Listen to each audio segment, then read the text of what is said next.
Morning বন্ধুরা, তোমরা সবাই কেমন আছো? ভালো আছো? আমিও ভালো আছি গো। সব মিলিয়ে সকালটা শুরু হয়ে গেল। আর এই দেখো আমার বিছানার অবস্থা। এই দেখো, দেখাচ্ছি ভালো করে। বিছানার অবস্থা এখনও ঠিক করা হয়নি, বিছানা ঠিক করব। এদিকে মনে করো বাসন টাসনগুলো আছে, বাসন টাসনগুলো মাজতে হবে। এদিকে মেয়ে রান্নার জন্য প্রস্তুতি নিচ্ছে। আর এই যে হচ্ছে আজকে আমাদের রান্না হবে লাউ দিয়ে, আর মানে লাউ শাক দিয়ে আলু দিয়ে একটা মাখা মাখা তরকারি। এটা দিয়ে দিনে আজকে খাওয়া আমাদের কমপ্লিট হবে। আরও কাজ আছে, দেখাচ্ছি চলো। এই দেখো ঘরের অবস্থা। প্রত্যেক দিন এগুলো গোছানো হয়, প্রত্যেক দিন আমার ছেলে সব উল্টাপাল্টা করে ফেলে দেয়। কিছু করা যাবে না, বাচ্চা মানুষ করবেই, গুছাতেই হবে, মা যেহেতু হয়েছি।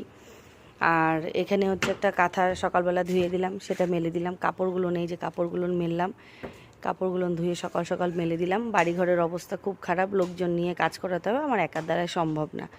আর এই যে এখানে চাদর আছে, দুটো চাদর ধুইলাম, আরও কয়েকটা কাপড় আছে।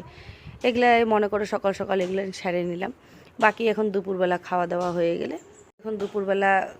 হয়ে গেলে পরে কাজগুলো শেষ হয়ে যাবে।